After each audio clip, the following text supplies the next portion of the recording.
Praise the Lord. मसीह यीशु की बाबरकत फ़तेहमंद और जलाली नाम में आप सबों की सलामती हो। अजीज़ों, खुदावंद आप सबके साथ हो। खुदावंद आप सबको बरकत दे। आज का दिन खुदावंद हम सबों के लिए मुबारक करे, आमीन। अजीज़ों, आज सुबह हम कलाम मुक़द्दस में से पढ़ेंगे याकूब का आम खत, उसका पहला बाब, सुनना और अमल करना। 19 आयत से, आए मेरे प्यारे भाइयों, ये बात तुम जानते हो, बस हर आदमी सुनने में तेज और बोलने में धीरा और कहर में धीमा हो, क्योंकि इंसान का कहर खुदा की रास्तबाजी का काम नहीं करता।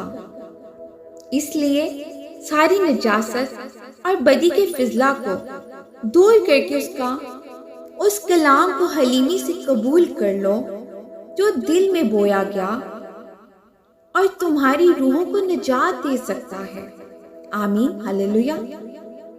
लेकिन कलाम पर अमल करने वाले बनो, ना महज सुनने वाले जो अपने आप को धोखा देते हैं। क्योंकि जो कोई कलाम का सुनने वाला हो और उस पर अमल करने वाला ना हो, वो उस शख्स की मानिंद है जो अपनी कुदरती सूरत आईना में देखता है, इसलिए कि वो अपने आप को देखकर चला जाता और फौरन भूल जाता है कि मैं कैसा था।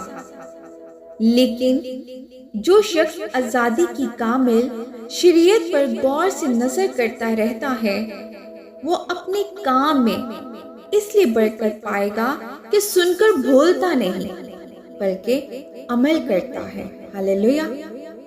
अगर कोई अपने आप को दीनदार समझे और अपनी जुबान को लगाम ना दे बल्कि अपने दिल को धोखा दे, तो उसकी दीनदारी बातिल है।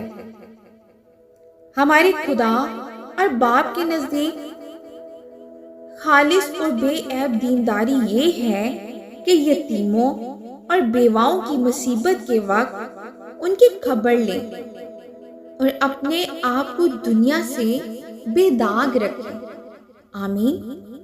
खुदावंद के जिंदा पाक कलाम के पढ़े और सुने जाने में उसकी बरकत हो। खुदावंद का शुक्र हो। अजीजों, आज के कलाम के वसीला से खुदावंद हम सबों को बरकत दे और हम सब कलाम के पढ़ने या सुनने वाले महज ना बने, हम कलाम पर अमल करने वाले बने, आमीन।